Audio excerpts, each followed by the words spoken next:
Resulta fascinante imaginar la construcción de un rascacielos súper tecnológico, utilizando únicamente los escombros triturados del edificio viejo que acaba de ser demolido ahí mismo. Claro, suena a una receta infalible para un desastre estructural, ¿no? Totalmente. Cualquier ingeniero arquearía una ceja ante esa propuesta.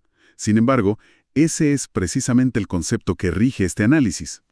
Así es, pero aplicado a la red capilar más importante de la civilización moderna, o sea, las carreteras. Exacto. Hoy vamos a desempacar una normativa técnica mexicana muy particular, la NCMT 405-01026. Un nombre un poco largo, pero muy necesario. Sí, bastante. Y el objetivo de esta inmersión es extraer un resumen técnico pero digerible para ingenieros y profesionales de la construcción.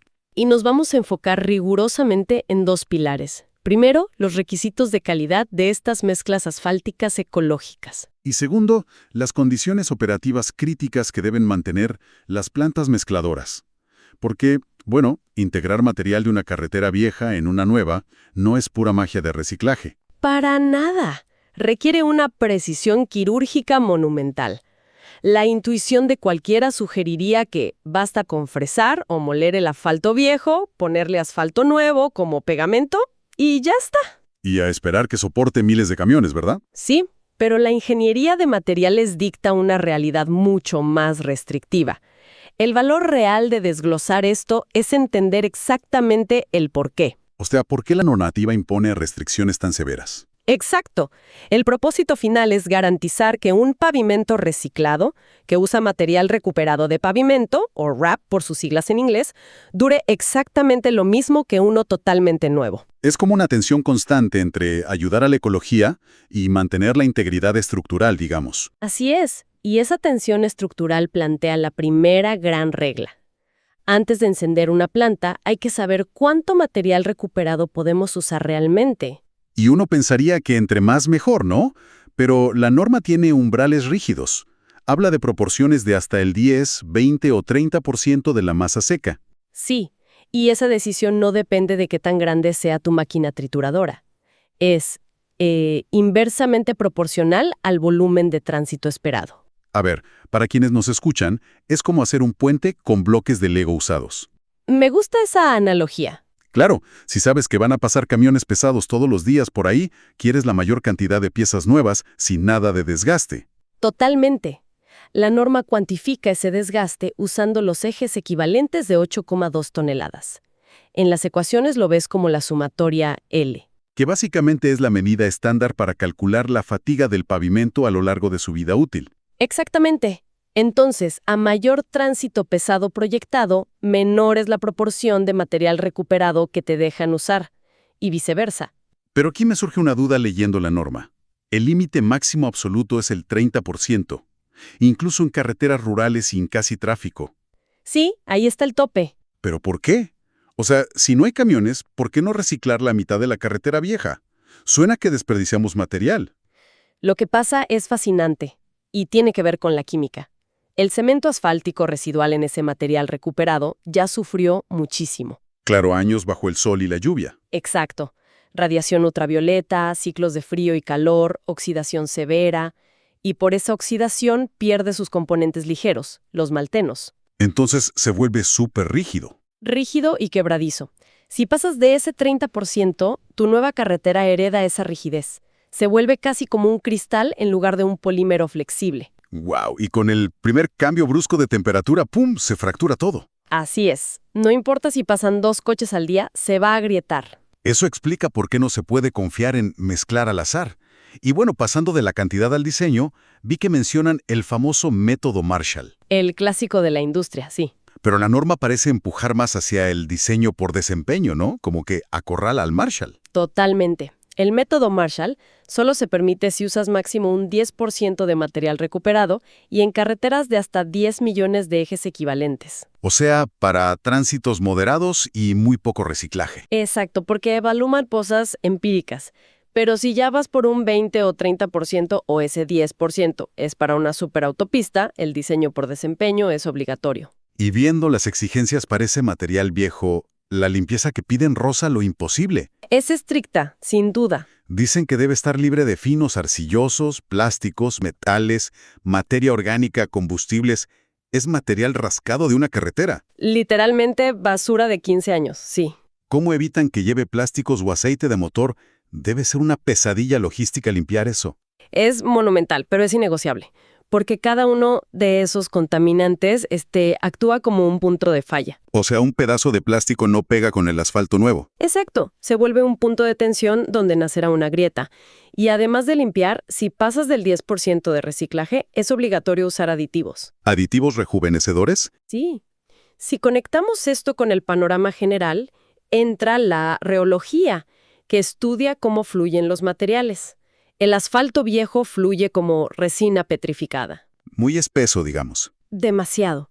Así que los aditivos se diseñan para penetrar a nivel molecular y devolverle la elasticidad. Y eso nos lleva a las pruebas de las tablas 2 y 3, que parecen cámaras de tortura de laboratorio. Son la prueba de fuego, literalmente. A ver, la rueda de Hamburgo. Meten la muestra de pavimento en agua a 50 grados Celsius y le pasan una rueda de acero pesada. Unas 20,000 veces para ser exactos. 20,000. Y la deformación por rodera no puede pasar de 10 milímetros. Así evalúan que no se deforme y que el agua caliente no despegue el asfalto de la piedra. Y también está el índice de tolerancia al agrietamiento. Exigen un mínimo de 80. Esa es tu red de seguridad contra la fragilidad. Y la norma dice que la mezcla reciclada no puede variar más de un 30% respecto a una mezcla nueva de control. Increíble. Bueno, ya que tenemos la receta perfecta en el laboratorio, vamos a la cocina. Las condiciones operativas de la planta mezcladora. Aquí es donde los proyectos suelen colapsar si no tienen cuidado. Sí, porque la norma dice que el chasis de la planta debe estar nivelado y estable. No puedes hacer esto en cualquier terreno. Para nada. Y el tratamiento del material recuperado es súper estricto. Si usas más del 10%, tienes que cribarlo en 2 fracciones. O sea, separarlo por tamaños. Exacto. Lo que retiene la malla de 4,75 milímetros y lo que pasa. Y descartas todo lo que sea mayor a 19 milímetros. 3/4 de pulgada. ¿Por qué botar las piedras grandes? Por pura termodinámica. Una piedra vieja grande es un bloque frío. El calor nuevo no logra penetrarla bien.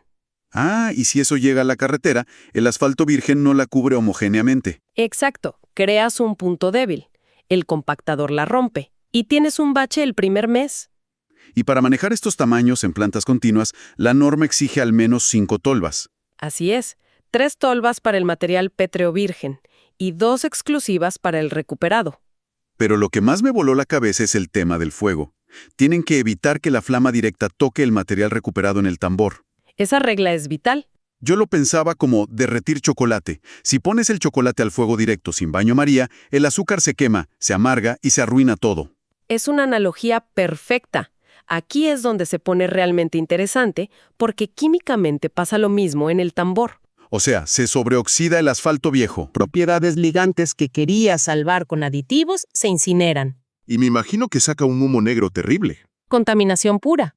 Por eso las plantas modernas usan tambores de contraflujo. La piedra virgen recibe el fuego, se calienta muchísimo y luego le transfiere ese calor al asfalto viejo en una zona segura. Pura conducción de calor. Y todo esto con márgenes de error mínimos. La tabla 4 dice que la tolerancia de asfalto por centrifugado es de más o menos 0,35%. Es minúsculo. Y además tienes el clima. Prohibido aplicar a menos de 15 grados con tendencia a la baja o si hay amenaza de lluvia o charcos. Porque la pérdida de calor es el peor enemigo aquí. La temperatura es el reloj de arena. Las temperaturas de mezclado y compactación se eligen con base científica. Si usas asfalto modificado, el proveedor dicta los rangos reológicos. ¿Y si es convencional? Se usa la viscosidad rotacional Brookfield para hallar el punto exacto. Ni muy líquido que se escurra, ni muy denso que no cubra la piedra. Y una vez que sale de la planta, tienes máximo 24 horas en silos térmicos aislados. Nada de hacer montañitas con lonas en el piso. Eso está estrictamente prohibido hoy en día. Claro, la cadena de custodia térmica no se puede romper. Y hablando de transporte, llegamos a mi parte favorita de la norma. Lo de los camiones, ¿verdad? Sí, dice que las cajas metálicas deben ser lisas. Lógico. Usas agua con cal o agua jabonosa como lubricante. Para que no se pegue. pero lo ponen casi en letras rojas. Estrictamente prohibido usar diésel para limpiar o lubricar la caja del camión. Así de específico. A ver, si tuvieron que ponerlo en la norma, es porque alguien arruinó kilómetros de carretera haciendo esto, estoy seguro. Definitivamente. Esto plantea una pregunta importante sobre prácticas viejas.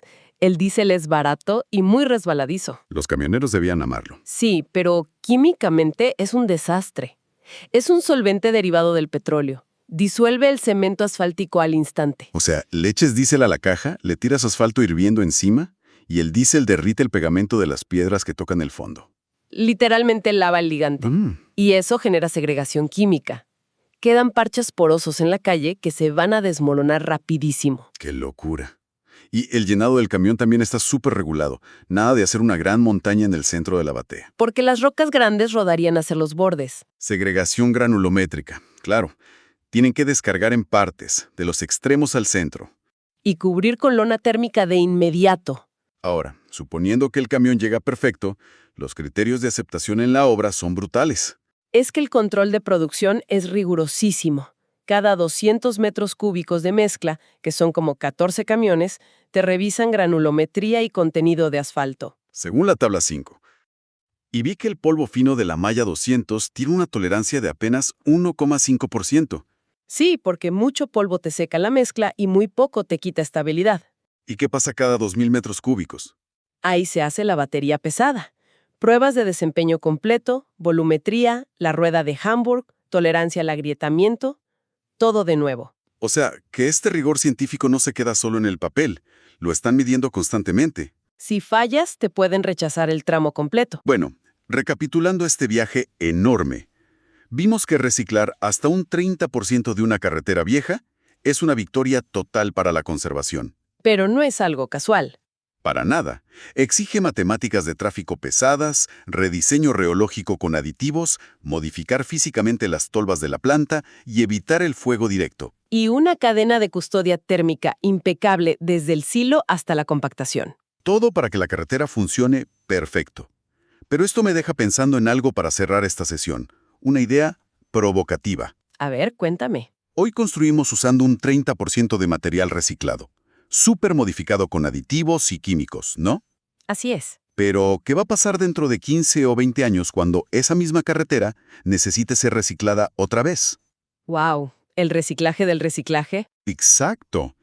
¿Existe acaso un límite físico o químico de cuántas veces puede reencarnar una misma molécula de asfalto? Es una excelente pregunta. Llega un punto en que tal vez ya no responda a ningún aditivo por la oxidación acumulada. Es un enigma de sostenibilidad circular que los ingenieros del mañana tendrán que resolver. Definitivamente un gran reto para el futuro de la ciencia de materiales. Sin duda, un tema fascinante para dejar a quienes nos escuchan